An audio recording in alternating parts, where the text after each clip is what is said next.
Master মই মোৰ বেলেগ কথা এটা মনত সেইটো কথা মনত নেপেলাব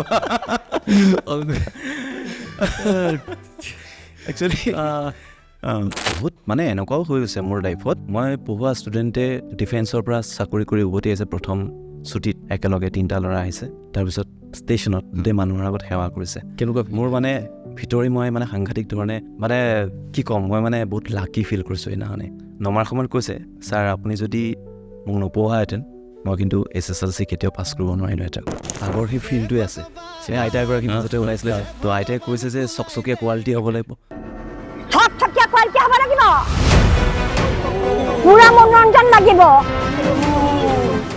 কোৱালিটি বহুত চকচকীয়া বহুত মানে ইনভেষ্টমেণ্ট হৈছে ইয়াত এপ্ৰক্স 1.5 কোটি টকা আমি পে'মেণ্ট নোলোৱাকৈ মই যদি ৰং নহয় ফাৰ্ষ্ট ৱেব ছিৰিজ যিটো ইউটিউবত আহিছে ইউটিউবত অহা প্ৰথমখন অসমীয়া ৱেব ছিৰিজ হয় মোৰ দুটামান লাইন মনত আছে দুপৰ নিশা যেতিয়া বৰষুণ দিয়ে তোমালৈ মোৰ সঘনাই মনত পৰে আৰু লাইক মাজত কৰোৱা টুকুৰা এটা আছিলে যে চিপ চিপ চাপ চাপ মাজনিশা ছালৰ পৰা বৰষুণ পৰিছে ফুচফুচ ফাচ ফাচ মোবাইলৰ স্ক্ৰীণত তোমাৰ নাম্বাৰ জিলিকি উঠিছে এনেকুৱা সৰু সৰু লাইনেৰে খুব কম প্ৰেমৰ বিষয়ে যি কৈ থাকোঁ নহয় ক'বলৈ গ'লে বহুত দীঘলীয়া আলোচনা হ'ব আপুনি কেনেকৈ যাব তথাপি বিয়াখন মাতিব লাগিছিলে মোক নামাতিলে আপোনাক মাতিল কেনেকৈ মাতিব নাই ছোৱালীজনী বেয়া হ'ব নেকি বাৰু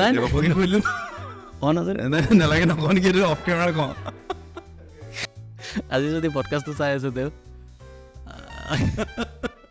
অকল এজন মানুহে একো কৰিব নোৱাৰে প্ৰত্যেকেই ভাল হ'ব লাগিব আমি চৰকাৰৰ দুখ দি থাকিলেও নহ'ব যে চৰকাৰে এইটো কৰা নাই চৰকাৰে সেইটো কৰা নাই ৰাইজকো ধন্যবাদ চাব বিদুৰ ভাই 19 তাৰিখে মানে 19 তাৰিখে নহয় 19 তাৰিখৰ পৰা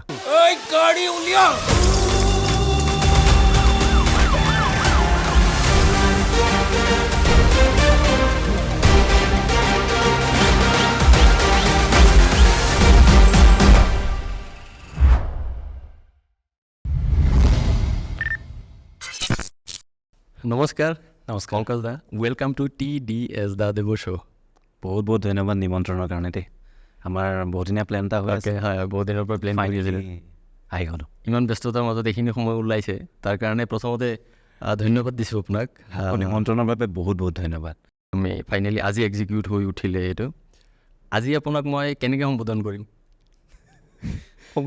পংকজ দা নে মেনেজাৰ মেনেজাৰটো অকণমান বেছি গুৰুত্বপূৰ্ণ এইকেইদিন মেনেজাৰ আমাৰ চিনেমা আহি আছে প্ৰথমতে বিদুৰ ভাইৰ পৰা ষ্টাৰ্ট কৰিম মুখে মুখে বিদুৰ ভাই মানুহে গালি দিলেও ক'ৰবাত এই গালিটো দিব নোৱাৰাকৈ বিদুৰ ভাই বুলি কৈ দিয়ে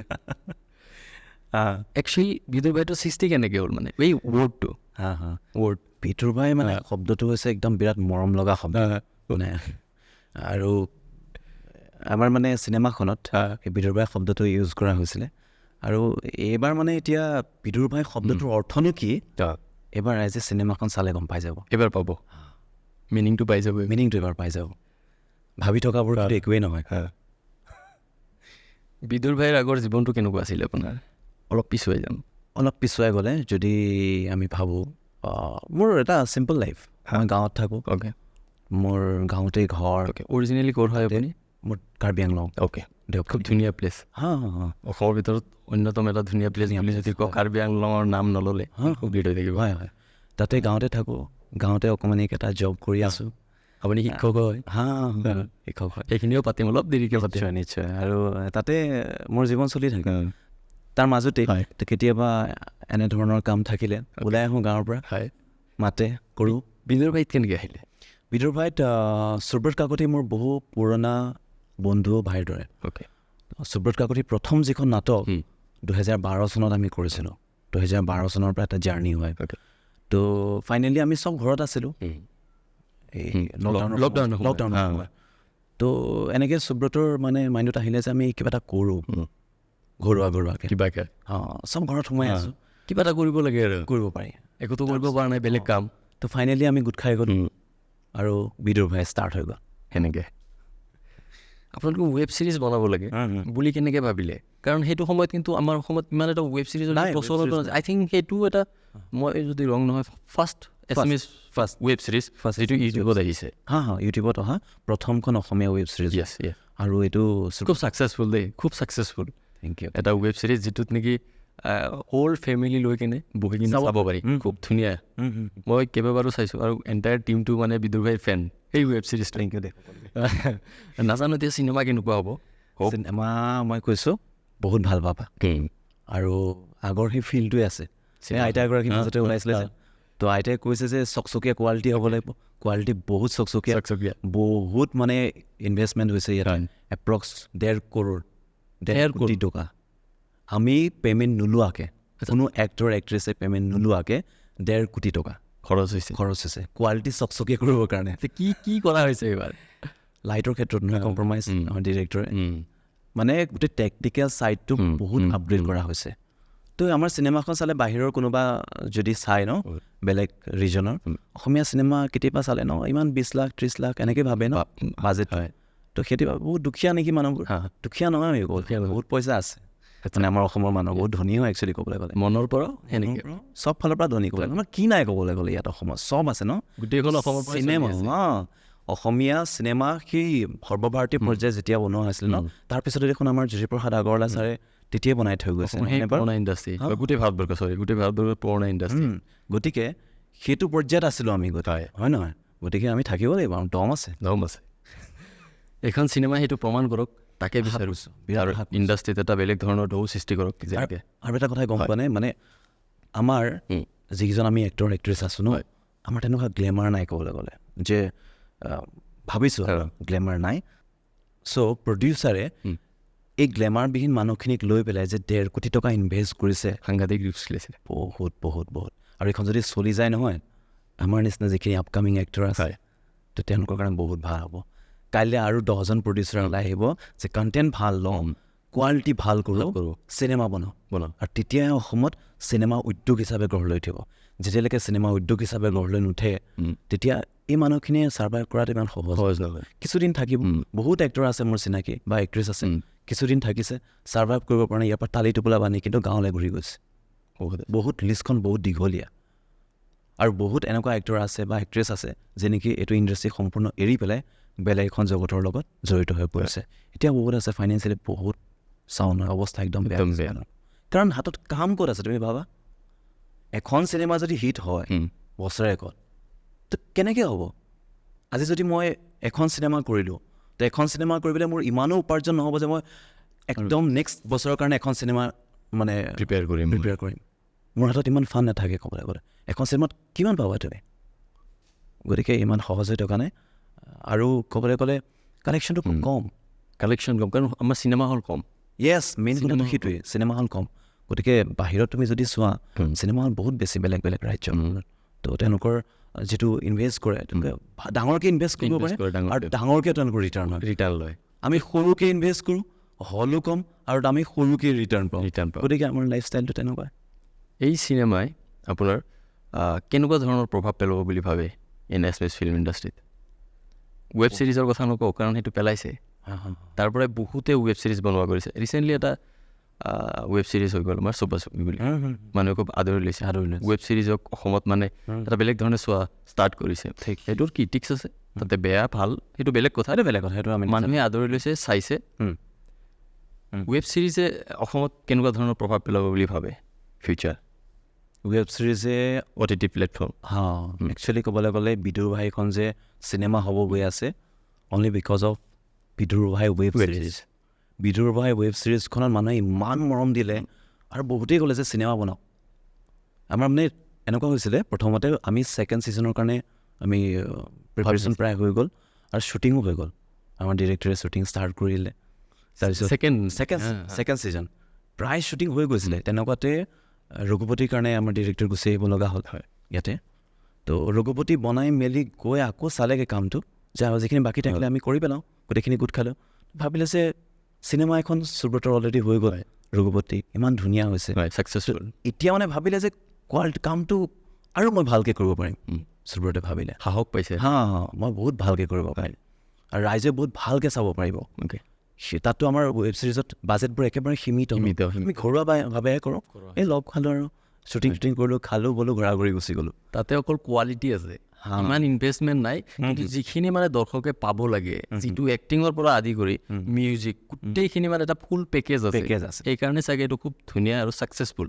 আৰু এইবাৰ সেইটোতকৈ ওপৰত যাব বুলি মই আশা কৰিছোঁ, কাৰণ ইমানেই ইনপুট দিয়া হৈছে মিউজিকৰ ফালৰ পৰা, কেমেৰা হওক, লাইট হওক, চব ফালৰ পৰা কোনো মানে বাকী ৰখা নাই, লেক ৰখা নাই। এই কথা কাষ্টিঙত কোন কোন আছে? কাষ্টিঙত ক'বলৈ গ'লে আমাৰ ডিৰেক্টৰে আছে, লগতে আমাৰ তেওঁ নিজেও অভিনয় কৰিছে নেকি? তেওঁ নিজেও অভিনয় কৰিছে? এইটো 19 তাৰিখে গম পাব, এইটো মই এতিয়া ক'ব নোৱাৰিম। 19 তাৰিখে গম পাব যে সুব্ৰতে অভিনয় কৰিছিলে নাই, তাৰ কাৰণে চাব লাগিব কিন্তু সেইটো কথা। আৰু আছে আমাৰ জ্যোতিষমান চেতিয়া, তেওঁ স্ক্ৰিপ্টতো আছে, কাষ্টিঙতো আছে। ৱেব ছিৰিজৰ পৰা চিনেমাত কনভাৰ্ট কৰাৰ কাহিনীটো কেনেকুৱা আছিলে? কাৰণ ৱেব ছিৰিজ আৰু চিনেমা দুটা বেলেগ বস্তু। এটা ডাঙৰ স্ক্ৰীণ আৰু এটা মোবাইল, টিভি আৰু আপোনাৰ ইউটিউবত সীমিত। তাৰ পৰা এইটোলৈকে কনভাৰ্ট কেনেকৈ হ'ল কনচেপ্টটো? প্ৰথম কথা মই অলপ আগত কৈছিলোঁ যে ইয়াৰ পৰা যেতিয়া ৰিটাৰ্ণ গ'ল, আগৰ যিখিনি বস্তু চালে তো সেইখিনি আৰু ইম্প্ৰুভ কৰিব পৰা যাব। গতিকে তেনেকৈ মানুহো আগবাঢ়ি আহিলে যে ফাইনেন্স কৰিম, আৰু এইখন মানে সেই গোটৰ টাইপৰ, গোটৰ মিটিঙৰ টাইপৰ। তাত ইমানবোৰ মানুহ আছিলে ন, গোট খাই পেলাই গোটৰ মিটিং হয়। ইয়াতে মানে আমাৰ বহুত ফাইনেন্সাৰ আছে ক'বলৈ গ'লে। তো অসমত চাগে প্ৰথমে এখন চিনেমা ফাইনেন্সৰ অভাৱ হোৱা নাই। বহুতেতো কৈছে এখন মই প্ৰডিউচ কৰি দিম, এনেকুৱা মানুহো বহুত ওলাইছিলে। কিন্তু এইখনত তো আমাৰ মাজতে তাৰমানে তো ফাইনেন্স কৰা হৈছে, তো এপ্ৰক্স 1.5 crore। আপুনি কি ভাবে যে ইমান বিশ্বাস কিয় কৰি লৈছে? কাৰণ বহুতক শুনা পাওঁ, টিভি মিডিয়াত শুনা পাওঁ যে প্ৰডিউচাৰ বিচাৰি নাপায়, ভাল ষ্টৰি আছে কিন্তু প্ৰডিউচাৰ বিচাৰি নাপায়। আপোনালোকে এনেকৈ কেনেকৈ পাই গ'ল? প্ৰডিউচাৰক বিশ্বাসটো দিব পাৰিব লাগিব, বিশ্বাস দিব লাগিব যে মই ৰিটাৰ্ণ কৰি দিব পাৰিমেই। বা প্ৰডিউচাৰো সেইটো বিশ্বাস হ'ব লাগিব যে এই কণ্টেণ্টটো ৰাইজে চাবই, কেতিয়াও মানে এইটো ডিচএপইণ্ট নহয়, কেতিয়াও মানে ডিচএপইণ্ট নহয়। চ' বিশ্বাস এটা আছে আপোনালোকৰ ওপৰত। তেনেকুৱা আমাৰ ফিল হয়, তাৰমানে আমি অনুভৱ কৰিছোঁ। এইবাৰ আপোনাৰ কেৰেক্টাৰটো কেনেকুৱা? মেনেজাৰে হ'ব, ফ্লেভাৰ আছে অলপ, সেইটো কাৰণে চাব লাগিব। এতিয়া অলপ আমি পাৰ্চনেল লাইফত আহোঁ, আপোনাৰ নিজৰ অলপ পাৰ্চনেল লাইফ। ফিল্মৰ কথা পাতিলোঁ। মই জনাত আপুনি শিক্ষক হয়। শিক্ষকতাত আপোনাৰ জীৱনটো কেনেকুৱা? মই আচলতে এক্সিডেণ্টেল টিচাৰ হয়। কেনেকৈ? একচুৱেলি মই গোটেই জীৱনটো নাটক কৰি দিম বুলি ভাবিছোঁ, মানে নাটক কৰি মই চলি থাকিম, তেনেকুৱা এটা মানে মোৰ মটিভ আছিলে। ফাৰ্ষ্ট ভাবিছিলোঁ যে মই NSD গুচি যাম, NSD ট্ৰাই কৰিম, কিন্তু এনেকুৱা কিছুমান ইনচিডেণ্ট হ'ল যিটো নেকি মই ঘৰত ৰৈ যাবলগীয়া হ'ল। তো ভাবিলোঁ যে মই নাটকে কৰি যাম। কিন্তু কথাটো হৈছে কি, অসমত সেই সময়ত মই অকল নাটক কৰি চলিব নোৱাৰিলোঁ। সেইখিনি সময়ত আপুনি কিমান চনৰ পৰা আছে? মই 2010 পৰাই ষ্টাৰ্ট কৰিছোঁ। 10 মানৰ পৰা ষ্টাৰ্ট কৰিছোঁ নাটকৰ কাম। তো বহুত সমস্যা হৈছিলে, আৰু এনেকুৱাও দিন গৈছিলে মই কেটাৰিং পাৰ্টিত গৈ পেলাই কামো কৰিব লগা হৈছিলে আপোনাৰ জীৱনত। তো কথা এনেকুৱা হয়, দেউতাৰ পৰা কিমান পইচা ল'ম ন? দেউতা শিক্ষক কৰিছিলে, এটা সীমিত বাজেট থাকে। দেউতা এখন LP স্কুল এখনৰ শিক্ষক আছিলে। এনেকুৱাও দিন গৈছিলে, 6 মাহলৈকে দৰমহা পোৱা নাছিলে। সেইবোৰ বহুত কথা, এইবোৰ বহুত দুখ লগা কাহিনী, এইবোৰ নকওঁ এতিয়া, থাকক মনৰ ভিতৰতে। বাকী সেইকাৰণে ভাবিলোঁ যে মই কিবা এটা জব কৰি পেলাই মানে এক্সট্ৰা ইনকাম এটা লাগে মোক, যাতে মোৰ নিজৰ ভাল লগা কামখিনি মই কৰি যাব পাৰিম। অভিনয়টো কিন্তু মানে অভিনয়টো আছিলে আপোনাৰ ভিতৰত মই, কাৰণ ভাল পাওঁ একচুৱেলি ক'বলৈ গ'লে। আচলতে মই সৰুতে ভবা নাছিলোঁ দেই অভিনয় কৰিম। সৰুতে কি ভাবিছিলে আপুনি? সৰুতেতো মোৰ আৰ্মি হ'ব মন আছিলে। মই NCC কৰিছিলোঁ পিছত, NCC চাৰ্টিফিকেট লৈ মেলি মই ভাবিছিলোঁ যে মই আৰ্মিত গুচি যাওঁ নেকি। তেনেকুৱাতে মোৰ ট্ৰেকটো লাইফত চেঞ্জ হৈ গ'ল। কেনেকৈ চেঞ্জ হ'ল? চেঞ্জ মানে কি, মই একচুৱেলি কবিতা আবৃত্তি কৰিবলৈ আৰম্ভ কৰিলোঁ। কবিতা একচুৱেলি মানে কি হ'ল, আমি কলেজত আড্ডা মাৰি থাকোঁ ন, আমাৰ কলেজৰ DR কলেজত একেচিয়া এজোপা আছিলে, তলতে আমি আড্ডা মাৰি থাকোঁ। তো লগতে বন্ধু দুজনমানে ক'লে যে আজি থলিতে লিখা এটা কম্পিটিশ্যন আছে, ব'লা জইন কৰোঁগৈ। গুচি গ'লোঁ, কবিতা লিখি দিলোঁ, ফাৰ্ষ্ট পাই গ'লোঁ নহয় কলেজৰ ভিতৰতে। তাৰপিছত তাৰপিছত ডিগ্ৰী ছেকেণ্ড ইয়েৰ ফাৰ্ষ্টতে আৰম্ভণিতে, তেতিয়া আমাৰ এবছৰীয়া আছিলে। তাৰ পৰা কি হ'ল, এই অসমীয়া ডিপাৰ্টমেণ্টে হওক বা বেলেগ বেলেগ ডিপাৰ্টমেণ্টে যিবোৰ নেকি কবি সন্মিলন পাতে, তাত মোক নিমন্ত্ৰণ কৰিব ধৰিলে। মই কবিতা গাবলৈ আৰম্ভ কৰি দিলোঁ, বেলেগ কবিতা আবৃত্তি কৰোঁ। কিন্তু এদিন কেনেকুৱা কবিতা লিখিছিলে? চ' মই এটা লাইন মোৰ মনত আছে, মই লিখিছোঁ, অলপ যদি কৈ দিয়ে। মোৰ দুটামান লাইন মনত আছে। দুপৰ নিশা যেতিয়া বৰষুণ দিয়ে, তোমালৈ মোৰ সঘনাই মনত পৰে। আৰু লাইক মাজত কৰোৱা টুকুৰা এটা আছিলে যে চিপ চিপ চাপ চাপ মাজনিশা ছালৰ পৰা বৰষুণ পৰিছে, ফুচফুচ ফাচ ফাচ মোবাইলৰ স্ক্ৰীণত তোমাৰ নাম্বাৰ জিলিকি উঠিছে। এনেকুৱা সৰু সৰু লাইনেৰে আৰম্ভ কৰিছিলোঁ কবিতাটো। বৰ ভাল লগা, মিঠা। তাৰপিছত এজন নাট্যকাৰ পালে, পৰিচালক, তেওঁ নাটক কৰিবা নেকি সুধিলে। সেই যে মূৰত পোকটো সোমালে ন, আজিলৈকে পোকটোৱে মানে কামুৰি আছে। নাটক কিন্তু বেলেগ ধৰণে জীৱনত প্ৰভাৱ পেলায়। অভিনয়, কবিতা, বহুত জীৱনত মানুহ পাইছোঁ, লগ পাইছোঁ। আজি তোমাকো পাই গ'লো, নাটকে আনিছে। গোটেই অসমে আজি আপোনাক মৰম কৰি আছে, ইমান আদৰি লৈছে আপোনাক। আপোনাৰ যিটো কেৰেক্টাৰ আৰু আপোনাৰ ৰিয়েল লাইফ পাৰ্চনেলিটিটো খুব ধুনীয়া। এতিয়া সন্মুখত বহি আছে, সেইটো ৰিফ্লেক্ট কৰে কেতিয়াবা, সেই বস্তুটো ৰিফ্লেক্ট কৰে। কিছুমান মানুহৰ ওচৰত বহিলে সেই বস্তুটো অনুভৱ কৰিব পাৰি, যিটো নেকি কেতিয়াবা ভাষাৰে ক'ব নোৱাৰি, just we can feel it that. তেনেকুৱা এটা শিক্ষকতা জীৱনটো অলপ যদি ক'ব পাৰে, কেনেকুৱা পাই আছে এতিয়া শিক্ষকতা? মই শিক্ষক হিচাপে ভাল পাইছোঁ। একচুৱেলি মই কৈছিলোঁ ন, এক্সিডেণ্টেল টিচাৰ। তো মই কিন্তু সোমাই পেলাই শিক্ষকতাৰ মানে যিটো কাম কৰোঁ ন, আমি 100% দিবই লাগিব, ফাঁকিবকাৰ কথা নাহে। তাৰমানে মই যদিও উপাৰ্জনৰ কাৰণে সোমাইছোঁ শিক্ষকতাৰ, কাৰণ মোৰ ককা টিচাৰ আছিলে। মানে ককা 42তে নগাঁৱৰ পৰা পলাই পেলাই, ব্ৰিটিছৰ সেইটো সময়ত, সেইটো আন্দোলনৰ সময়ত পলাই পেলাই দেওপানী গুচি গৈছিল। তেখেতৰ মোমায়েক এজনে দেওপানী বাগানত কেৰাণী চাকৰি কৰিছিলে। তাতে গৈ পেলাই তেখেতে টোটেল 5খন তেখেতে স্কুল প্ৰতিষ্ঠা কৰিছে। তেতিয়াই তাৰপৰা ককা থাকি গ'ল এখন স্কুলত, ৰাইজে ধৰিলে আৰু আপুনি ইয়াত থাকিবই লাগিব, আৰু আপুনি স্কুল প্ৰতিষ্ঠা কৰিবলৈ বেলেগত যাব নোৱাৰে। আৰু ককা কিন্তু তেতিয়াই এক্টৰ আছিলে। তেতিয়া তেখেতে ডিচিৰ পৰা মেডেলো পাইছিলে এবাৰ। মেডেলটো এতিয়াও আছে। সেই 1994ৰ কথা ন, তাৰ 42ৰ আগত, 1942ৰ আগৰ কথা। আমাৰ দেশ স্বাধীন হোৱাৰ আগৰ কথা। তেতিয়া ককাই মানে পালা ভাওনা কৰিছিলে। পালা ভাওনা বুলি কয়, অলপ বঙলুৱা ঠাৰ, মই দেখা নাই আজিলৈকে, মই ককাৰ পৰা শুনিছিলোঁ। বঙলুৱা আৰ্হিত তাৰমানে এই পালা ভাওনা কৰা হয়। আৰু পালা ভাওনাত ককাই বিবেক নামৰ চৰিত্ৰটো কৰিছিলে। তো বহুত ভাল পাইছিলে। সেইটো সময়ত ককা বহুত পপুলাৰ আছিলে। তো চাগে তেজত কেনেবা সোমাই যায় ন। আপোনাৰতো অভিনয়টো সোমাই আছে, শিক্ষকতাটো আৰু এটা কথা, সেইটো ককাও তেনেকৈ শিক্ষক হৈ গ'ল। মোৰ খুৰা শিক্ষক, মোৰ দেউতা শিক্ষক, খুৰী শিক্ষক, সকলো শিক্ষক ক'বলৈ গ'লে। চ' তেনেকৈ চাগে এক্সিডেণ্টলি মই আকৌ শিক্ষক বনি গ'ল। দেউতাৰ আকৌ এটা কথা আছিলে, দেউতা মানে সৰুৰ পৰা ভাবিছিলে যে ল'ৰাটো মানে টিচাৰ হ'ব, কেলৈ নাজানো। দেউতাই ভাবিছিলে, দেউতাই টিচাৰ ন, তো ভাবিছিলে ওচৰতে থাকিব ক'ৰবাত এখন স্কুলত যদি জব পাই যায় ন। আচলতে প্ৰত্যেক মাক দেউতাকে ভাবেই চাগে ল'ৰাটো বা ছোৱালী ভাল হওক, ঘৰৰ ওচৰতে থাকক ন, ওচৰত থকাটো বিচাৰে আচলতে। চাগে সেইটোৱে নেকি, চাগে ল অফ এট্ৰেকশ্যন বুলি থাকে ন। পাই গ'লো এতিয়া আপুনি, সোমাই গ'লো, থাকি গ'লো। এতিয়া মানে এনেকুৱা হৈ গৈছে, মই মাজতে ভাবিছিলোঁ যে মই এৰি দিওঁ নেকি জবটো। মই বহুত ট্ৰাই কৰিছিলোঁ, কাৰণ মোৰ বহুত অফাৰ আহি আছিলে। চিৰিয়েল 2016ৰ পৰা মোৰ কণ্টিনিউ এখন দীঘলীয়া লিষ্ট হ'ব এতিয়ালৈকে। এতিয়া যে মই কওঁ, মোৰ ৰিজেকশ্যনৰ চিৰিয়েলৰ মানে উপায় নাই। মই ৰিজেকশ্যন বুলি ক'ব নোৱাৰোঁ আচলতে। মোক মানে চিৰিয়েলৰ কাৰণে মাতিছে মেগা তাতে। এপ্ৰক্স এখন চিৰিয়েল মিনিমাম 3 মাহ 4 মাহৰ কাৰণে তেওঁলোকে বিচাৰে।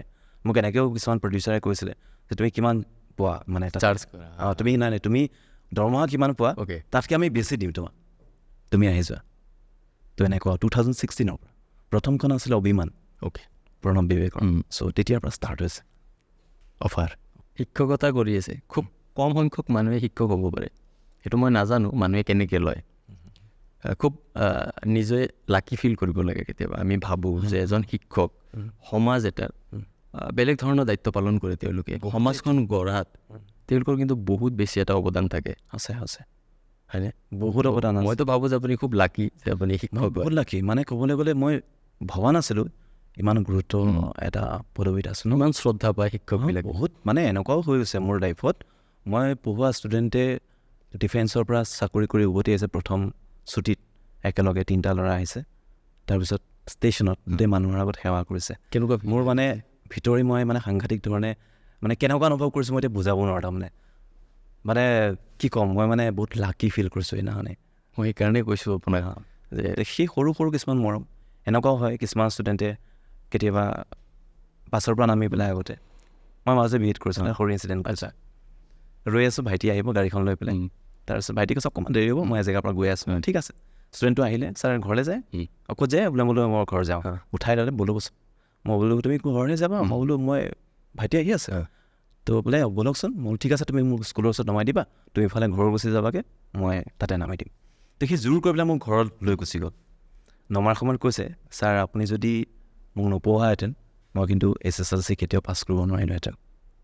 চ' সেই সৰু সৰু কথাবোৰ বহুত এফেক্ট কৰে। তেতিয়া ভাবকচোন কেনেকুৱা এটা মানে সেই শান্তিটো কেনেকুৱা শান্তি, সেইটো কেতিয়াও হয়তো আপোনাক যোনে এনেকৈ কৈছে যে তাতে কিমান টকা পোৱা, তুমি ইয়াতে আহি যোৱা, কিন্তু আপুনি চাগে মই ভাবোঁ সেই সুখটো কিন্তু টকা পালে হয়, কিন্তু সেই সুখটো চাগে কেতিয়াও মই চাগে এই চাকৰিটো এৰিব নোৱাৰিব চাগে।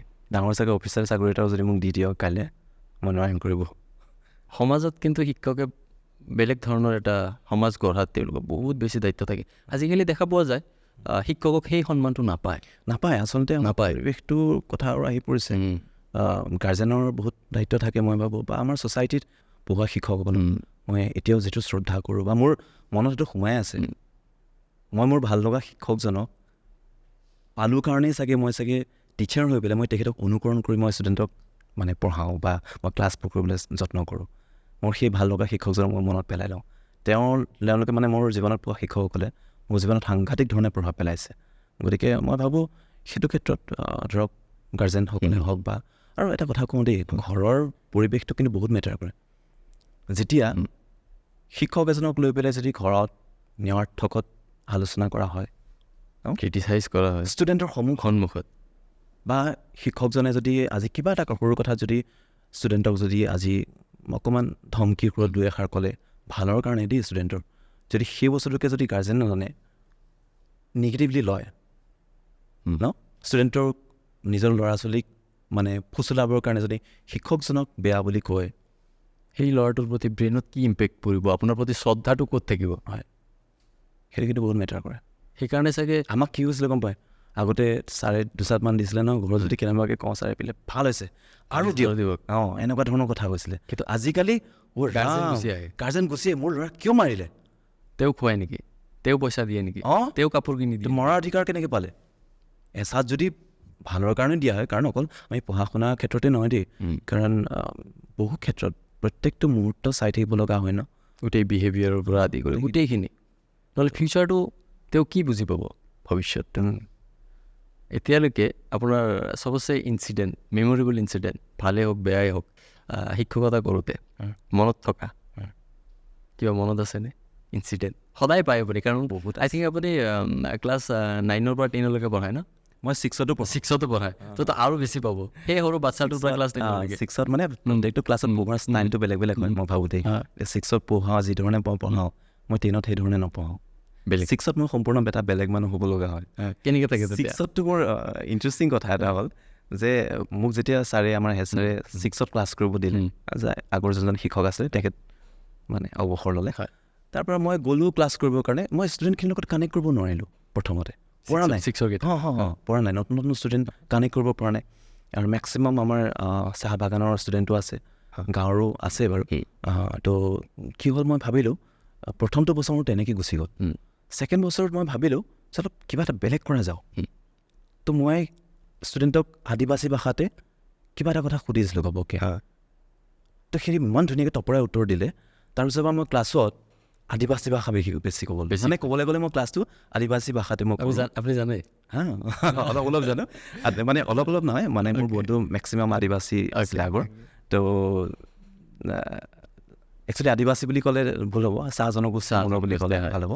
তো মই তেনেকৈ ক্লাছ কৰোঁ, তাৰপিছত নেপালী শব্দও ব্যৱহাৰ কৰোঁ, আমাৰ দুই এক বিহাৰী সম্প্ৰদায়ৰ আছে তেনেকৈ ব্যৱহাৰ কৰোঁ, মানে একদম মিক্স ভাষাত মই কৰোঁ। তাৰপিছত আকৌ মই সেই কথা লাইনটো ক'বলৈ আকৌ অসমীয়াটো কৈ দিওঁ, আৰু গাঁৱৰ ল'ৰা ছোৱালীকেইটাও আছে বুজি পাব, সিহঁতলৈও চাব লাগিব। গতিকে মই তেনেধৰণে কৰি পেলাই কিন্তু যথেষ্ট সুফল পাইছোঁ। মই ষ্টুডেণ্টৰ লগত কানেক্ট কৰিব পাৰিছোঁ। কেনেকৈ কৰিব পাৰি ষ্টুডেণ্টৰ লগত? টেকনিকটো কি? সিহঁতৰ মনৰ মাজত সোমাব লাগিব প্ৰথম কথা। এতিয়া অংক বুলি ক'লে ভয় খায় ন, মোৰ বেলেগ কথা এটা মনত নেপেলাব। একচুৱেলি থাকি আৰু ছ'চাইটিত ন এইবোৰ ধৰণৰ এনেকুৱা ধৰণৰ কিছুমান নেগেটিভিটিবিলাক বেছি বিয়পি যায়। এতিয়া অংক মাছ ছাৰে গোটেইখন ময়ো অংক ছাৰ হৈ পেলাই অকণমান আৰু পজিটিভ দিব পাৰোঁ কিবা কিবি যাতে চেষ্টা কৰি আছোঁ। চ' আপুনিতো ষ্ট্ৰিক্ট বহুত চাগে, আপুনিতো আই থিংক BHC হয়, তেতিয়াতো খঙাল কেনেকুৱা আপুনি? মই পৰাপক্ষত মানে সিহঁতৰ ওচৰত খঙেৰে এক্টিং কৰি দিওঁ কেতিয়াবা, যে মোৰ বহুত খং আছে। কেতিয়াবা এনেকুৱাও হৈ যায় খঙত ইমানে কৈ দিওঁ কান্দি দিয়ে। মানে বাৰে বাৰে যদি কথাটো গুৰুত্ব নিদিয়ে ন, সদায় যদি স্কুলে নাহে ক্ষতি কৰে, অংকৰ সৰু বস্তু এটা যদি মিছ হৈ যায় ন, সেইটো বহুত ইম্পেক্ট পৰে, বস্তুটো বুজি নাপাব ন, অলপ ষ্ট্ৰিক হ'বই লাগিব, ষ্ট্ৰিক অকণমান হ'ব লাগিব, কিন্তু পৰাপক্ষত বেটডাল নলওঁ আৰু নলয়, কাৰণ বহুত আজিকালি সেইটো আছে ন, শিক্ষা বিভাগে ধৰিব নে কিয় পিটিছা বুলি, আজিকালি গাৰ্জেন যিয়ে নিউজত আহি আৰু কিন্তু কিছুমানে গাৰ্জেন কয় দেই অলপমান দি দিবা ঠিক তেনেকৈ কয় বাৰু, তো সেয়া কৰি আছোঁ। আৰু সিহঁতক মানে সেইটোৱে যে সিহঁতি ভাল পাব লাগিব শিক্ষকজনকো, তেতিয়াহে চাগে মোৰ বোধে ছাবজেক্টটো ভাল পাব লাগি, সেইটোৱে মই কৰি আছোঁ। আপোনাৰ ছাবজেক্টৰ ৰিজাল্ট কেনেকুৱা? ভাল। মোৰ আমাৰ গাৰ্জেনক কি মেছেজ দিব খোজে? কনচিয়াছ হওক দেই প্ৰথম কথা। কেনেকৈ গঢ় দিব ঘৰত? এতিয়াতো আপুনি যিটো ৰোল প্লে' কৰে 9 to 2 বা 9 to 3, তাৰপিছত মেক্সিমাম সময় কিন্তু ঘৰত থাকে, সেইখিনি সময়ত কেনেকৈ গাইড কৰিব লাগে? আজিকালি ছ'চিয়েল মিডিয়া, আজিকালি 9 to 3:30 বহুত দেৰি ক'বলৈ ক'লে। চ' বাকীখিনিত সেইটোৱে যে আজি স্কুলত কিনো পঢ়ালে অকণমান চাওক, ল'ৰা ষ্টুডেণ্টৰ লগত কথা পাতক, তো সেই বস্তুটো বহুত গুৰুত্বপূৰ্ণ। ষ্টুডেণ্টক বুজি পাব লাগিব, নিজৰ মানে ল'ৰা ছোৱালীকেইটা গাৰ্জেনে কথা পাতক ভালকৈ, আজি কি পঢ়ালে কি নপঢ়ালে বহীবোৰ চাওক। যেনেকৈ এই মই গভৰ্ণমেণ্ট স্কুল আৰু প্ৰাইভেট স্কুলৰ ঘপককৈ হেৰি এটা কৈ দিওঁ আৰু এইটো আমাৰ তুলনা মেক্সিমামে কয় যে গভৰ্ণমেণ্ট কলেজৰ ৰিজাল্ট ভাল নহয়, পঢ়া শুনা বেয়া, আৰু টিচাৰবিলাকে গুৰুত্ব নিদিয়ে, সেইটো কি বুলি ভাবে আপুনি? নাই কিমান মিছা কথা। আমি এতিয়া কি নিদিওঁ নেকি ক'বলৈ গ'লে? আমি নিজৰ 100% দিওঁ ক'বলৈ গ'লে। মইতো জনাত গভৰ্ণমেণ্ট স্কুলৰ শিক্ষক যিবোৰ কোৱালিফাইড হৈ কেনেহে পায়। মই BEd কৰা। প্ৰাইভেট স্কুলৰ টিচাৰ কেনেকৈ ইমান ষ্ট্ৰং হ'ব? ইমান কোৱালিফাইড? কথাটোৱে হৈছে যে গাৰ্জেন বহুত কনচিয়াছ প্ৰাইভেটত। অভিয়াছলি ৰাতিপুৱা গৈ পেলাই ষ্টুডেণ্টক থ'বগৈ, দিনৰ দিনটো ৰৈ থাকিব, কিছুমান গাৰ্জেনে আনিবগৈ, টিউশ্যনলৈ নিব, কি হোমৱৰ্ক কৰিবলৈ সহায় কৰি দিব বা কেতিয়াবা নিজেও কৰি দিব কিছু ক্ষেত্ৰত সহায়, হয় নহয়? তো ইমানখিনি কৰি দিয়ে, কিন্তু আমাৰ কি গম পোৱা নাই গভৰ্ণমেণ্ট স্কুলত ষ্টুডেণ্ট গৈছেনে নাই। কেতিয়াবা এনেকুৱা হয় যে দুটামান ষ্টুডেণ্ট মোৰ এবাৰ গম পালোঁ যে ওচৰৰ কলেজখনত আছেগৈ, তাৰপৰা ফোন আহিলে যে ছাৰ মোৰ ষ্টুডেণ্ট আমুক বুলি আমাৰ কলেজত আছে। মই তেনেকুৱাও মানে মেছেজ পাওঁ। আৰু কেতিয়াবা এনেকুৱাও হয় যে এই যাব নহয় স্কুললৈ, স্কুলৰ ড্ৰেছত আহিব কিন্তু স্কুল নাপায়হি, বেলেগ ফালে গৈছে। সিদিনাখনি এগৰাকী মাকে ফোন কৰিছে, ছাৰ বোলে এইকেইদিনটো কিমান দিন সি স্কুলত উপস্থিত আছে? মই ৰেজিষ্টাৰ কনচালৰ ক্লাছ 9ৰ। মই বোলো মাত্ৰ 4 দিন বোলো। কি বোলে সিটো সদায় স্কুললৈ ওলাই যাওঁ বুলি কয়। সেই তেনেকুৱা কাহিনী। সেই মানে মেছেজটো পালে কাৰণেহে তেওঁ অকণ সজাগ হ'ল। আচলতে তাৰ আগতেই তেওঁ সজাগ হ'ব লাগিছিলে মই ভাবোঁ। আপডেটটো লৈ থাকিব লাগিব। আৰু অভিভাৱক প্ৰথম কথা আৰু এটা কথা মেইন কথা যে গাৰ্জেন আহি পেলাই স্কুলত অহাটো অত্যন্ত জৰুৰী। তাৰমানে সেই এটা সম্পৰ্ক কৰিব লাগে শিক্ষক আৰু গাৰ্জেনৰ। সেই সম্পৰ্কটো মানে ক'বলৈ গ'লে ষ্টুডেণ্ট, টিচাৰ আৰু গাৰ্জেন, এই পিৰামিড মানে ক'বলৈ ত্ৰিভুজ পিৰামিড নহয়, তো ত্ৰিভুজটো মানে কমপ্লিট হ'ব লাগিব। এই ত্ৰিভুজটো কমপ্লিট নহ'লে নহ'ব। আৰু তাৰ লগতে আৰু আজিকালি নতুন বস্তু এটা আহিল, সেইটো হ'ল বিদ্যালয় পৰিচালনা সমিতিটো যথেষ্ট গুৰুত্বপূৰ্ণ। প্ৰাইভেট স্কুলবোৰ যে ইমান ভাল ৰিজাল্ট হয় সেই কমিটিখনৰ কাৰণে ক'বলৈ গ'লে, বা তাৰ যিসকল মানে প্ৰশাসনিক দায়িত্ব থাকে তেওঁলোকৰ, এইটো কাৰণে। আৰু এটা কথা সুধো আপোনাক নতুনকৈ, এইটো মই আপোনাৰ মেছেজত গম পাইছিলোঁ, IITৰ লগত কেনেকুৱা সম্পৰ্ক? মাজতে গৈছিলে আপুনি কিবা এটা কামত? IIT মানে এতিয়ালৈকে 2-3বাৰমান আহিছোঁ। আহিছোঁ। এতিয়া এই মই আৰোহণ প্ৰগ্ৰেমবোৰত আহিব লগা হয়। ডিষ্ট্ৰিক্টৰ মই মেণ্টৰ হয়। অ'কে, আমাৰ ডিষ্ট্ৰিক্টৰ।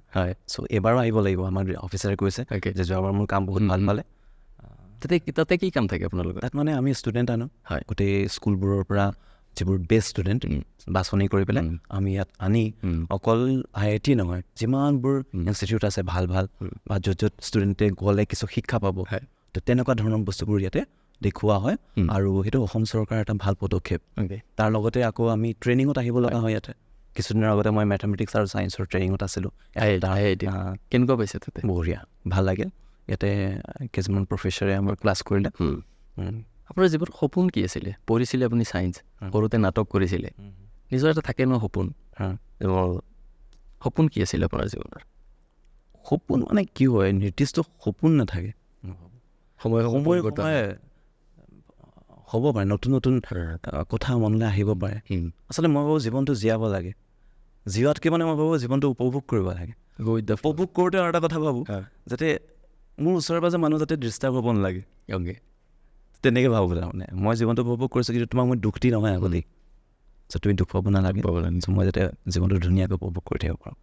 আপোনাৰ কথাখিনি শুনি কিনে এনেকুৱা লাগিছে কথা শুনিয়ে থাকোঁ, যিহেতু হওক অলপ পাৰ্চনেল কথা এটা হ'ল। আপুনি আই থিংক মেৰিড হয় নহয়? নাই, মই বিয়া পতা নাই। বিয়া মানে পাতিবলৈ বয়স হোৱাই নাই এতিয়া। চিনেমা এতিয়া কিছুদিনৰ ওলাই গৈছে ডক্টৰ বেজবৰুৱা, এতিয়া ছেকেণ্ড চিনেমাখন ওলাব বিদুৰ ভাই। তাৰ আগতো কেইবাখনো কৰিছিলোঁ দেই, এখনো ওলোৱা নাই 2016 পৰা। প্ৰথমখন আহিছিলে উল্কা, তাৰপিছত 2016, তাৰপিছত আহিলে 2017 কৰিছোঁ, সেইখনো ৰিলিজ নহ'ল। কিন্তু সেইখন আই থিংক প্ৰাগক তেখেতে মানে দি দিলে, স্বীকৃতি দিলে। তাৰপিছত আহিলে তেজপাত বুলি এখন নাটক, চিনেমা তেজপাত, তো সেইখন এতিয়াও এডিটিং টেবুলতে আছে। অলপ পাৰ্চনেল কথা হ'ল, কবিতা লিখে, অলপ আগতে শুনাইছে, তো সেইখিনিৰ পৰা মই এটা ধাৰণা লগাব পাৰোঁ। প্ৰেম হৈছে নে নাই আপোনাৰ জীৱনত? প্ৰেম হৈছে, কিন্তু মই যে আপোনাৰ মতে প্ৰেম মানে মোৰ একচুৱেলি প্ৰেম বুলি মই ক'ব নোৱাৰোঁ। যদি মই এতিয়া প্ৰেম যদি কৈ দিওঁ ন, এইটো ডাঙৰ ঘটনা হৈ যাওক। মোৰ জীৱনত মানে বন্ধু শব্দটো মই বন্ধু বুলিয়ে ব্যৱহাৰ কৰিম। চ' বহুত প্ৰভাৱ পেলাইছে। মই মানে এনেকুৱা হয়, মই বহুত ইণ্ট্ৰভাৰ্ট আছিলোঁ চাগে। আচ্ছা, তাৰ আগত অকণমান আছিলোঁ। মই প্ৰথম ক্লাছ 5ত মানে সৰুতে মই দেউতাই মায়ে মোক বৰগীত শিকাইছিলে। চ' মই প্ৰথম স্কুল গৈ ক্লাছ 5ত মোৰ বৰগীত গাবৰ কাৰণে মই ৰেডি হ'লোঁ। তো তাতে এটা ইনচিডেণ্ট এটা হৈ গ'ল, তো নকওঁ আৰু সেইবোৰ কথা।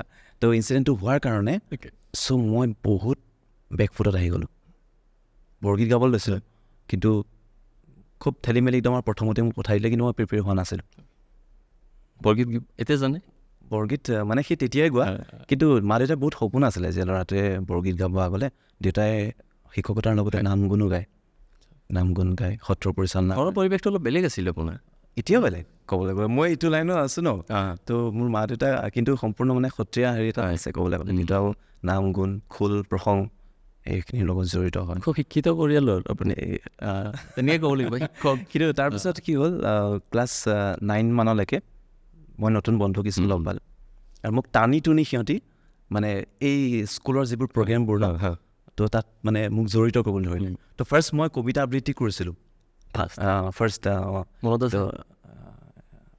জন্মভূমি ধৰেনে জনম কেৱে, সেই যে কবিতাটো, তো মই গাইছোঁ কেনেকৈ গম পোৱা নাই? কেনেকৈ? কপি গাই আছোঁ, মোৰ মাইকটো মানে এনেকৈ কপি আছে। এতিয়াও মোৰ মনত পৰে সেই ইনচিডেণ্টটো। তো তাৰপিছৰ পৰা মই ৰোৱা নাই আৰু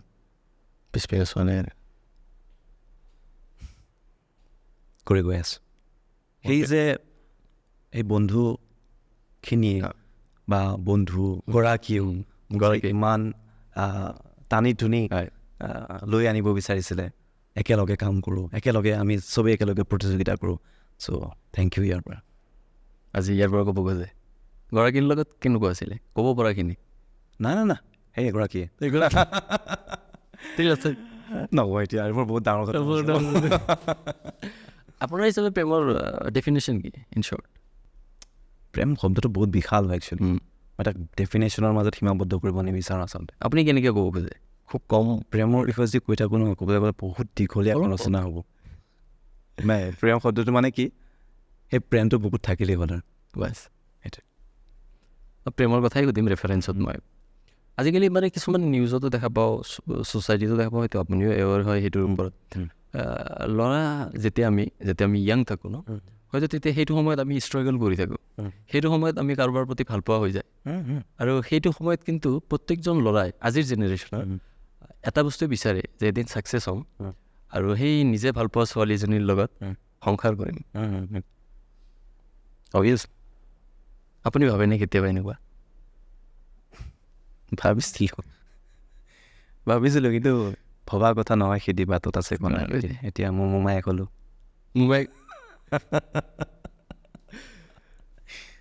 সেইটোৱে। সেনেকুৱা বহুত ইনচিডেণ্ট দেখা পোৱা যায়। বহুতে ৰিচেণ্টলি মই এটা চিভিল ছাৰ্ভিচৰ এটা নিউজ পাইছিলোঁ যে মানুহজনে খুব কষ্ট কৰি কেনে নিজৰ পত্নীক চিভিল ছাৰ্ভেণ্ট বনায়, তাৰপিছত তেওঁক এৰি থৈ বেলেগ এজন প্ৰেম ক'ৰবাত নহয়। এইটো আচলতে এইবোৰ ঘটনা আগতেও গৈছিলে চাগে।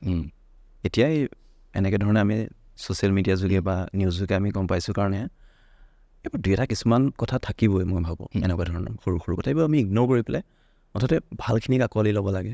এই ভাল মানুহবোৰ আছে কাৰণে পৃথিৱীখন ইমান ধুনীয়া হৈ আছে মই ভাবোঁ অভিয়াছলি ভাল যদি নথকাহেঁতেন পৃথিৱীখন জঘন্য হ'লহেঁতেন আমি ইয়াত জীয়াই থাকিব নোৱাৰিলোহেঁতেন সেইখিনিয়েও কিন্তু সমাজত এটা বেয়া ইম্পেক্ট পেলায় বেয়া ইম্পেক্ট পেলাই সেইকাৰণে ভয় কৰে ন মানুহে আজিকালি সেইকাৰণে মই ভাবোঁ আচলতে নিউজবোৰৰ কিছুমান দায়িত্ব আছে কিছুমান এনেকুৱা ধৰণৰ মই কৈছোঁ ফটুৱা নিউজ কৰিব নালাগে সেইবোৰ এভইড কৰি চলিব লাগে সেইটো হয় ফিউচাৰ প্লেন কি বিয়ালৈ প্লেনিং আছে নে কিবা প্লেনিং মানে মোৰ কেতিয়াবা মন যায় দেই বিয়া পাতিব বিয়াটো মোৰ পাতিব মানে এনেকুৱা হৈ গৈছে বিয়াতকৈ মানে এনেকুৱা হৈ গৈছে যে মই কামবোৰ কৰি যাওঁ প্ৰথমতে আৰু ডাঙৰকৈ ফাৰ্ম এখন খুলিবলৈ হেঁপাহ আছে কিহৰ ভাল চব থাকিব ইণ্টিগ্ৰেটেড বিৰাট হেঁপাহ বিয়াটো কেনেকৈ চাই আপুনি পাতিব কেতিয়াবা বিয়া পাতিব ইচ্ছা যায়নে কেতিয়াবা ছেটেল হ'ব মন যায় এতিয়া বৰ্তা বুলি মাতে ন সৰু সৰু মোতকৈ ল'ৰা ছোৱালী বিয়া পাতি দিলে চ' কেতিয়াবা কেঁচুৱা কোচত লওঁতে কেতিয়াবা ফিল কৰোঁ কাশ্মীৰৰ সময়মতে বিয়া পতাহেঁতেন আৰু এটা ইণ্টাৰেষ্টিং কথা এটা কওঁ মোৰ লগত পঢ়িছিলে লগৰ এটা ক্লাছ 9-10 মানলৈকে পঢ়িছিল নেকি তাৰ এতিয়া ছোৱালীক মই পঢ়াই আছোঁ ঘৰৰ পৰা প্ৰেছাৰ দিয়ে নে নাই বিয়াৰ কথা বিয়া মানে সাংঘাতিক প্ৰেছাৰ দিছে তো মাজতেতো সাংঘাতিক ইমানে ডাঙৰ হৈ গৈছিলে প্ৰেছাৰ মই এদিন ক'লোঁ মা দেউতা তাৰমানে খুব ভাল লগা ছোৱালী এজনী আছিলে তো মই গম পোৱা নাছিলোঁ যে মা দেউতা সাংঘাতিক ভাল লাগে তো মোক তাৰমানে এদিন অলপ কাইদা কৰি পেলাই পঠাই দিলে তাত আজি অকণমান সিহঁতি লগ হওক তো মোৰ লগৰজনীয়ে লৈ গ'ল তো মই কথাটো অকণ ভাল নাপালোঁ কাৰণ মোক জনাব লাগিছিলে ন অলপ মানে লাগি গ'ল তাত মোক ভালকৈ যদি কথাটো ঘৰত ডিছকাছ কৰি পেলাই যোৱাহেঁতেন ভাবিলোঁ তাৰপিছত মোৰ ভাল নালাগিলে কিন্তু মা দেউতাৰ বহুত ভাল লাগিছিলে ছোৱালীজনী আৰু বিয়া ঠিক কৰিবলৈ লৈছিলে মোক ক'লোঁ যদি তোমালোক বুলি বিয়া ঠিক কৰিবলৈ যাওঁ মই পিছ যোৱাই দি গুচি যাম আজিৰ পৰা আৰু ছোৱালীজনী বিয়া হৈ গ'ল বিয়ালৈ মোক নামাতিলে কিন্তু মা দেউতাৰ ঘৰৰ চব মানুহ গ'ল মই ঘৰ ৰখীয়া হ'লোঁ আপুনি কেনেকৈ যাব তথাপি বিয়াখন মাতিব লাগিছিলে মোক নামাতিলে আপোনাক নামাতিলে কেনেকৈ মাতিব যিয়ে নহওক এতিয়া এটা সৰুকৈ ৰেপিড ফায়াৰ এটা কৰোঁ বহুত কথা পাতিলোঁ পানী খাই লওঁ সেই কথা মনত পৰি গৈছে নাই ছোৱালীজনী বেয়া হ'ব নেকি বাৰু অন কৰি থৈ দিয়া আৰু এটা কথা আছে মানে কি হ'ল কথাটো এতিয়া যে সেই ছোৱালীজনী আছিলে ন অন আছে নালাগে নকওঁ নেকি এইটো অফ কেমেৰা কওঁ আমি চাব গৈছিলোঁ ন তো মানে একচুৱেলি সি মোকতো লৈ গৈছিলে ন মোৰ লগৰজনী তো তেনেকৈ মানে তাইক বৰ ভালকৈ চোৱাই নহ'ল ক'বলৈ গ'লে তেতিয়া তো আমাৰ মাহঁতৰ লগতে ভাল হৈ থাকিলে ন মোৰ লগততো ভাল নহ'ল মোৰ ইগো লাহে লাহে দেউতাই লগ হ'বলৈ আৰম্ভ কৰিলে আৰে মাহঁতৰ লগত ভাল হ'লে নহ'ব নে মোৰ লগত ভাল হ'ব লাগিব ন তাৰপিছত আৰু সেয়া বিয়া বাৰু হয়তো গুচি গ'ল তো পিছত এদিন প্ৰগ্ৰেম এটাত মই গৈছিলোঁ তেতিয়া মানে এহাল মানে আহিছে দম্পতী মোক লগ হ'বলৈ তো তেতিয়া মানে মোৰ লগত চিনাকি হৈছে আকৌ বহুত বছৰ মূৰত তেতিয়া দেখিছোঁ ছোৱালীজনী ভালেই আছিলে ভালে আজি যদি পডকাষ্টটো চাই আছোঁ তেওঁ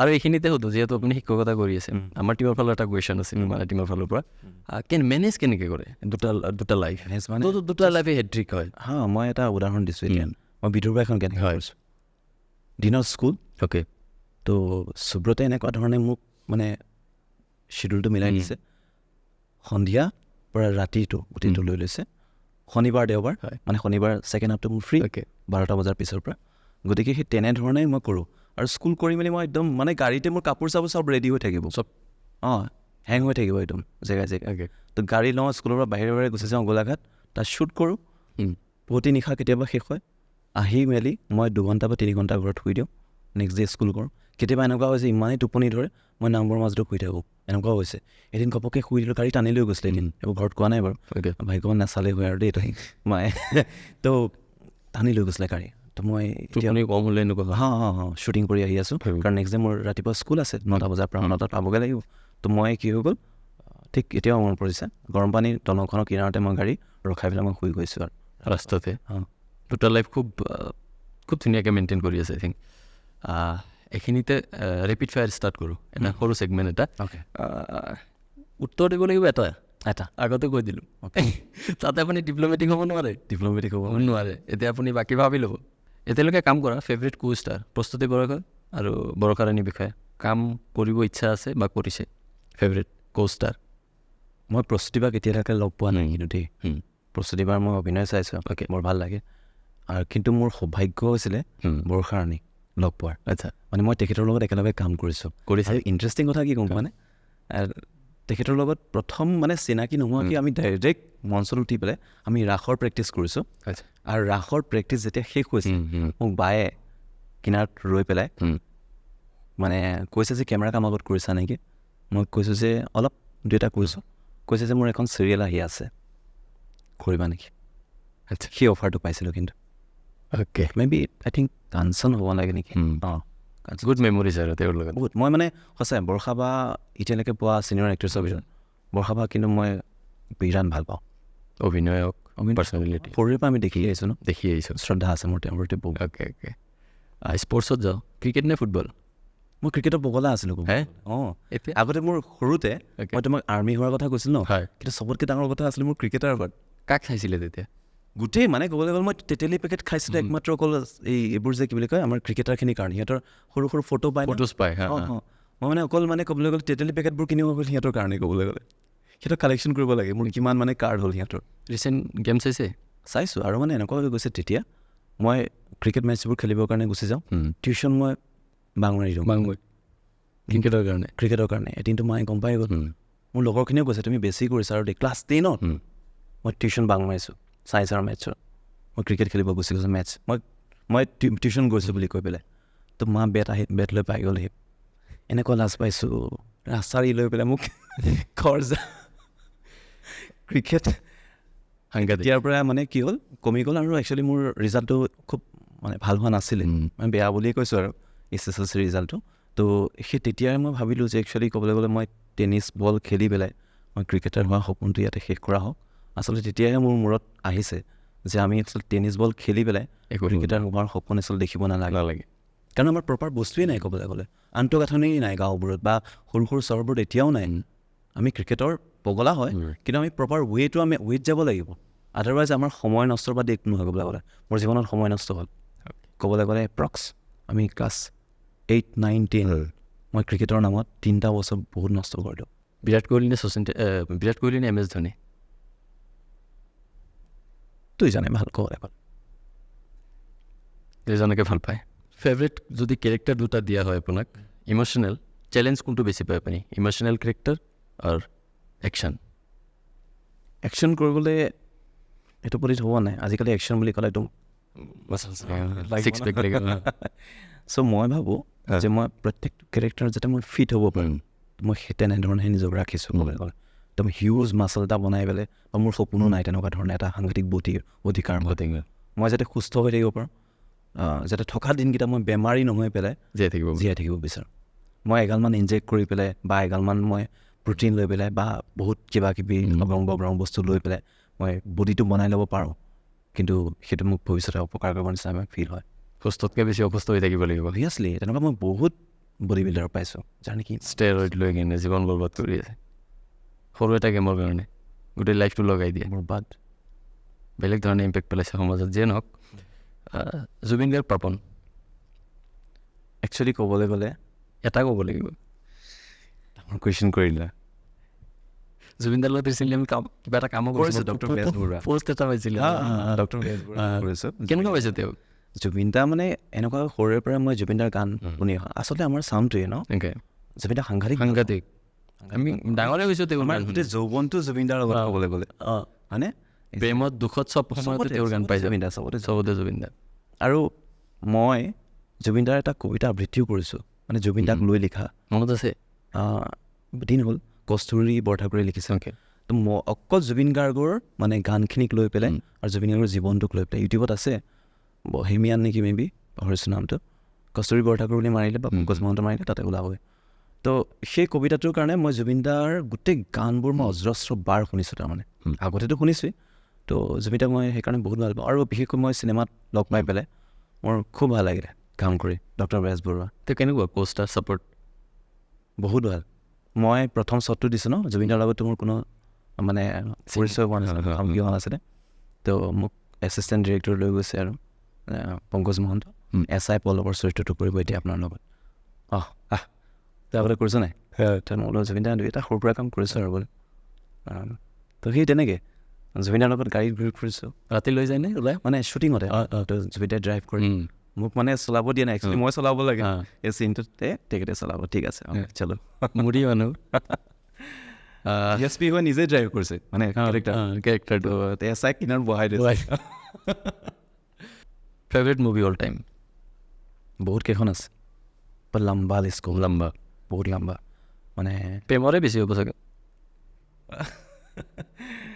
আছে মোৰ তেনেকুৱা লিষ্ট বহুত দীঘলীয়া তাৰমানে অভিনয় লগা সপোন কি আছে আপোনাৰ অভিনয় লৈ জীৱনত কেতিয়াবা বলিউডত যাব মন আছেনে এমাজন প্লেটফৰ্ম তেনেকুৱা কিবা কাম কৰিব নেটফ্লিক্স ৱেব ছিৰিজ বুলি নহয় আমি ইয়াতে কাম কৰোঁচোন এমাজনে আমাক মাতি দিব নহয় এদিন সেইটো লাগে সেইটো বিশ্বাস লাগে খুব সোনকালে সেইটো পূৰণ হওক মানে আমাৰ ইয়াতে এনেকুৱা ভাল কিছুমান প্ৰডাক্ট বনিব লাগে যেতিয়া এমাজনে কয় যে আমি দিয়া আমাক দিয়া য়েছ চ' সেইটো হ'লেই হয় মাতি আনিব লাগিব কামেৰে বহুত কথা পাতিলোঁ আমি একদম বহুত ভাল লাগিল বহুত দেৰি হৈ গ'ল নাই নাই বহুত দেৰি হোৱা নাই মেছেজ আহেনে নাই ইনষ্টাগ্ৰামত প্ৰপ'জেল সেইটো অলপ ইনষ্টাগ্ৰামটো বাদি হোৱাটছএপত আহে কেনেকৈ ফোনো আহে তাৰমানে মোৰ যোৱাবাৰ ৱেব ছিৰিজ নাম্বাৰটো ভাইৰেল হৈ গ'ল তো ভাইৰেল হোৱাৰ পিছত তাৰমানে মোৰ যাত তা ফোন আহে মানে কৈছোঁ নহয় সৰু সৰু ছোৱালীৰ পৰা ল'ৰাৰ পৰা আৰম্ভ কৰি একদম ডাঙৰ মানুহলৈকে কিন্তু মোৰ এটা খুব ভাল লাগে সেই মানুহখিনিৰ লগত কানেক্ট হ'ব পাৰিছোঁ তেওঁলোকে কি ভাল পাইছে কি বেয়া পাইছে সেই কথাখিনি মই নিজেই জানিব পাৰিছোঁ আপুনি ফিডবেক কেনেকৈ পায় তেওঁলোকে নিজেই কয় যে সাংঘাতিক ভাল লাগিছে বা কোনখিনি বেছি ভাল লাগিছে যোৱাবাৰ ৱেব ছিৰিজত আমাৰ এটা এটা খণ্ড গৈ আছে ন সেই প্ৰত্যেকটো খণ্ডৰ ফিডবেক মই ফোনতে পাওঁ বা গোটেই গোট খাব বন্ধুবোৰ তো দাদা আমি আমুকৰ পৰা কৈছোঁ মই মাকুমৰ পৰা কৈছোঁ মই লখিমপুৰৰ পৰা কৈছোঁ যে এনেকুৱা এনেকুৱা এনেকুৱা কথা মই অসমৰ ভিতৰত আটাইতকৈ বেছি লখিমপুৰৰ পৰা ফোন পাইছোঁ সাংঘাতিক কেতিয়াবা ভাবিছিলোঁ যে মই তোমাৰ ইয়াৰ শ্ব'ত অহাৰ আগত মোক ভাইটি এজনে ফোন কৰিছে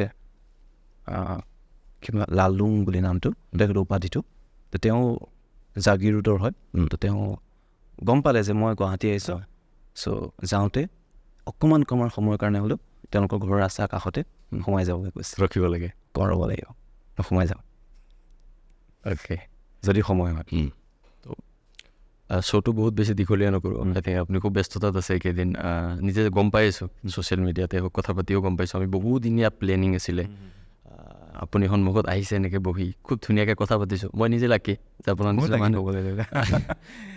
এনেকৈ বহি কথা মোৰ এইটো হয় প্ৰথম পডকাষ্ট অ'কে ফাৰ্ষ্ট মই লাকি ভেৰি লাকি মই লাগি ক'বলৈ গ'লে তুমি মাতি আছা মই মানে আমাৰতো বহুত আগতে প্লেন আছে বহুত দিন সময় নহ'ল নিমিলে ন মোক খুব ৰাইট টাইমত আমি কৰিছোঁ ধুনীয়া ছবি আহি আছে ছবি এখন মুখৰ আগত লৈ ন হয় ৰাইজক তুমি ট্ৰেইলাৰটো দেখাই দিম দেখাই দিব পাৰিম ন দেখাই দিম কপিৰাইট লাগিব নাই নালাগে মিউজিক অকণমান দি দিবা অ'কে চিয়'ৰ গানকেইটা অ'কে ভাল পাব চিয়'ৰ কিন্তু মই ভাবোঁ চিনেমাখন চাওক ৰাইজে ভাল পাব লাগে মই ভাবোঁ যে কেতিয়াও বেয়া নাপায় বিশ্বাস এটা যদি বেয়া পায় কোন কোন ক্ষেত্ৰত বেয়া পায় ফিডবেকো লাগে তেতিয়াহে আপুনি আৰু আলোচনা কৰক সমালোচনা কৰিলে ভাল সমালোচনা নহ'লে এখন সমাজো ভাল নহয় ছবিয়ে হওক যিকোনো কামেই হওক হেৰি কৰিব নালাগে যে এনেকুৱা হয় ন চব ভাল কৰি পেলাই কৈ থাকিব নালাগে সঁচা ফিডবেক লাগে সেইটোৱে মানে ক্ষতিয়ে কৰে এতিয়া মোৰ কিছুমান কামত যদি প্ৰত্যেকটো কামতে ভাল হৈছে বুলি কৈ থাকে মোৰ বন্ধুবৰ্গই হওক বা মোৰ শুভাকাংক্ষী তেতিয়া মোৰ ক্ষেত্ৰত কিছু ক্ষেত্ৰত বেয়াহে হয় কাৰণ মই কিছুমান বস্তু নেদেখিম ন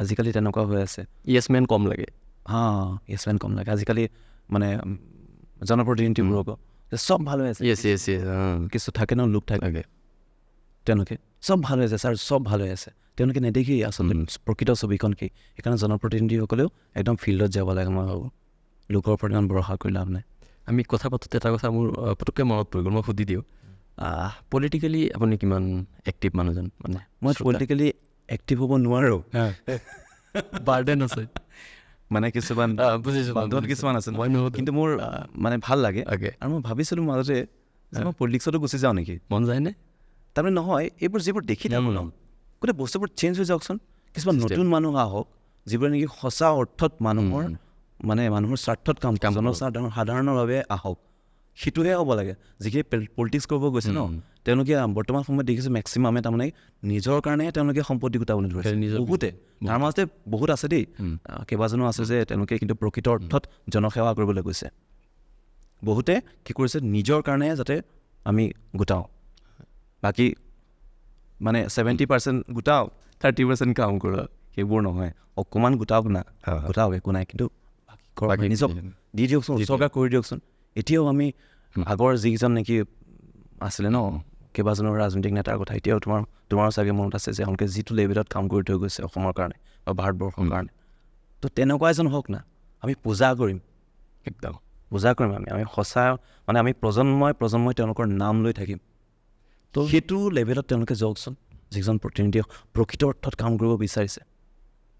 তৰুণ গগৈ ডাঙৰে কেনেকৈ চাইছিলে আপুনি? এতিয়া তেওঁ নাই আমাৰ মাজত। মই তেওঁক কেনেকুৱা পাইছিলে আপুনি? মই আচলতে নহয়, তেখেত এটা দলৰ হৈ গ'ল ন। মই এতিয়া যিহেতু চাকৰিয়া হয় নালাগে, মই সেইকাৰণে অকণমান ক'বলৈ বেয়া পাইছোঁ, কিন্তু মানে কথাটো কি হ'ল, মানুহ হিচাপে ব্যক্তিত্বটো দিছোঁ মই ভাল আৰু ভাল হওক, মুঠতে মই সেইটোৱে ভাবোঁ। সমাজখন ভাল হওক, এডুকেশ্যন চিষ্টেম ভাল হওক, হেল্থ ছেক্টৰটো ভাল হওক, প্ৰত্যেকটো আচলতে যিকেইটা ডিপাৰ্টমেণ্ট আছে সেই ডিপাৰ্টমেণ্টৰ মানুহবোৰে নিজে নিজৰ কামখিনি যদি আমি কৰি যাওঁ ভালকৈ ন, তাকে বহুত ভাল হ'ব আমাৰ ছ'চাইটিখন। যদি মানে প্ৰত্যেকটো এতিয়া মই টিচাৰ হৈ পেলাই যদি মই ভালকৈ নপঢ়া ষ্টুডেণ্টকেইটাক সমাজখিনি পাল মাৰোঁ, তো মোৰ ষ্টুডেণ্টকেইটা কেনেকৈ ভাল হ'ব? কাইলৈ অফিচৰ যদি ফাইনটো যদি তেওঁ পইচা কেইটামানৰ কাৰণে 5,000 10,000 কাৰণে যদি পেলাই থৈ দিয়ে, তো সেই কামবোৰ কেনেকৈ হ'ব, আগবাঢ়ি যাব, আমাৰ ছ'চাইটিখন কেনেকৈ আগবাঢ়িব? তো সেইকাৰণে এই সৰু বস্তুখিনি ইমপ্লিমেণ্ট কৰিলে মানে সেইটোৱে যে দায়িত্ববোধটো জানি ল'ব লাগিব। মই নিজৰ দায়িত্বটো ভালকৈ পালন কৰিলেই হৈ যাব। গোটেই অকল এজন মানুহে একো কৰিব নোৱাৰে, প্ৰত্যেকেই ভাল হ'ব লাগিব। আমি চৰকাৰৰ দুখ দি থাকিলেও নহ'ব যে চৰকাৰে এইটো কৰা নাই, চৰকাৰে সেইটো কৰা নাই। সেই গভৰ্ণমেণ্ট এমপ্লয়ীকেইটাও কৰিব লাগিব অভিয়াছলি। মানে বহুত দেখিছোঁ মানে অফিচ ষ্টাফ হওক, অফিচাৰ লেভেল লাগে, পইচা নহ'লে কামেই আগ নেবাঢ়ে। কিন্তু মই এটা থেংকফুল যে মই এনেকুৱা এটা জবত আছোঁ য'ত নেকি পইচা খোৱা চান্সটো নাই। মই একদম ক'বলৈ গ'লে যিকেইটা পইচা পাওঁ হোৱাইট পইচা। সেইকাৰণে মই আপোনাক কৈছোঁ যে খুব কম মানুহে যিটো আপুনি এতিয়া পালন কৰি আছে শিক্ষকতা, খুব কম মানুহে সেইটো চান্স পায়, বিচাৰিলেও নাপায়। তো লাষ্টত সময়ো কম, খুব ভাল লাগিল। লাষ্টত চিনেমাখনৰ কথা কি ক'ব? চিনেমাখনৰ কথা মানুহে এবাৰ বহুত মানে হিউজকৈ দেখা পাব। বিদুৰ ভাই আগৰ বিদুৰ ভাই এতিয়া ডাঙৰ হৈ গ'ল, চ' ডাঙৰকৈ বিদুৰ ভাই আহিছে হলত। আৰু চিনেমা সদায় আমি হলত চাব লাগে, মোবাইলত চোৱাতকৈ। বহুতে কৈ আছে যে চিনেমাখন ইউটিউবত কেতিয়া আহিব, OTT কেতিয়া আহিব। OTT সম্ভৱ নহয়, কাৰণ খুব হাই বাজেট OTT চোৱাতকৈ মই ভাবোঁ হলত চাওঁ। প্ৰকৃত মজাটো হলতে পাব। ডাঙৰ স্ক্ৰীণ, চাউণ্ড কোৱালিটি চব মুম্বাইত, এইবোৰ চব মুম্বাই দিছে। মুম্বাই চাউণ্ড এতিয়া আমাৰ আজি ডিৰেক্টৰ গৈছে মুম্বাই গৈছে, অ'কে আহিবগৈ এইদিনতে, সোনকালে কাম চাম পৰিয়াল লৈ চাব পাৰিব অভিয়াছলি। তো আহক গোটেই পৰিয়াল লৈ 19 জুলাই আহি আছে বিদুৰ ভাই আহি আছে। গোটেই মানুহ আহক, ভাল হওক বেয়া হওক, যেনেকৈ পায় সঁচা ফিডবেক দিয়ক, যাতে নেক্সট আৰু এইবাৰ 1.5 কৰোৰ ইনভেষ্ট কৰা হৈছে, নেক্সট যাতে 5 কৰোৰ 10 কৰোৰ বনাব পাৰোঁ, তেতিয়াহে ইণ্ডাষ্ট্ৰী ডাঙৰ হ'ব। বছৰত অন্ততঃ 5খন বা 6খন মিনিমাম হাই বাজেটৰ লাগিব, তেতিয়াহে ইণ্ডাষ্ট্ৰী ডাঙৰখিনিয়ে ছাৰ্ভাইভ কৰিব পাৰিব। টেকনিকেল ব্ৰাঞ্চৰ কথা নকওঁ দেই, তেওঁলোকে বিভিন্ন ধৰণৰ কামত চলি আছে। যিয়ে নহওক, সঁচাকৈ বহুত বেছি ভাল লাগিল। আৰু শ্ব'টো বেছি দীঘলীয়া নকৰোঁ, চ' সঁচাকৈ বহুত বেছি ভাল লাগিল। লাষ্টত আকৌ এবাৰ গোটেই টিমটোৰ ফালৰ পৰা, TDS টিমটোৰ ফালৰ পৰা ধন্যবাদ জনাইছোঁ। বহুত ধন্যবাদ, সকলোকে ধন্যবাদ দেই মোৰ ফালৰ পৰা। Thank you. একদম ইমান ভালকৈ সময়খিনি পুতুকৈ গুচি গ'ল ন, ফিলেই কৰা নাই। আপুনি ভাল পাইছে? মজা লাগিলে। আপোনাৰ ফাৰ্ষ্ট পডকাষ্ট।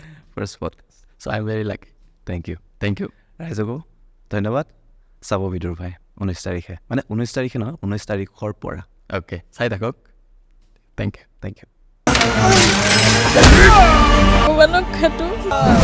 হলিয়া হৈ গলি দে ভগৱান ফুলাই দে, কপালখন ফুলাই দে।